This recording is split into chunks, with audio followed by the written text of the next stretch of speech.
Mintalah, maka akan diberikan kepadamu. Carilah, maka kamu akan mendapat. Ketuklah, maka pintu akan dibukakan bagimu.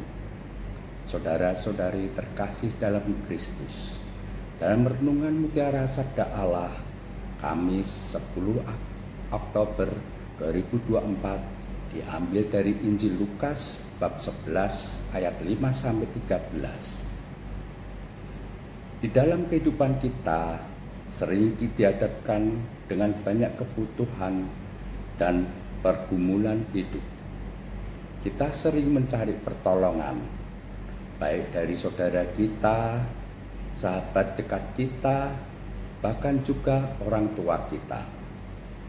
Namun, pertolongan mereka kadang terbatas dalam waktu, tempat, maupun dalam kemampuan. Kadang semua keterbatasan itu seringkali membuat kita menjadi kecewa dan sedih karena tidak ada pertolongan buat kita. Dalam bacaan Injil Lukas, kita mempelajari bagaimana pertolongan Tuhan tidak terbatas. Dalam perumpamaan tentang seorang sahabat meminta pertolongan yang sangat terdesak, Yesus mengumpamakan kita sebagai sahabatnya dapat datang dengan tiba-tiba untuk memohon sesuatu kepada Allah dalam doa-doa kita. Allah selalu terbuka menolong kita dalam segala waktu, tidak perlu menunggu esok, hari libur, atau hari lainnya. Waktu tidak menghalangi Allah untuk menolong kita. Yesus mengajar sebuah prinsip sikap doa yang benar, yaitu seperti seorang sahabat yang karena dekat dan akrab tidak canggung-canggung menyampaikan kebutuhannya kepada sahabatnya. Demikian juga kita tidak perlu malu untuk meminta-minta pada Tuhan. Yesus ingin kita bertekun dalam doa, bahkan terus-menerus meminta, mencari, mengetuk.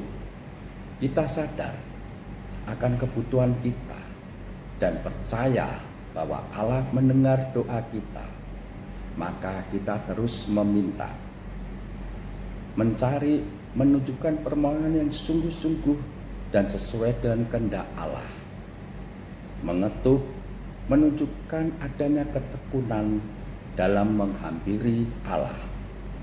Sekalipun ia tidak langsung menjawab dengan segera, ketukan hati semakin keras, semakin kuat apabila kebutuhan kita semakin besar dan mendesak. Yesus membandingkan dengan ilustrasi, jika kalian jahat tahu memberi yang baik kepada anakmu, apalagi Bapamu di surga. Tak ada seorang ayah yang memberi batu kepada anaknya kalau meminta roti.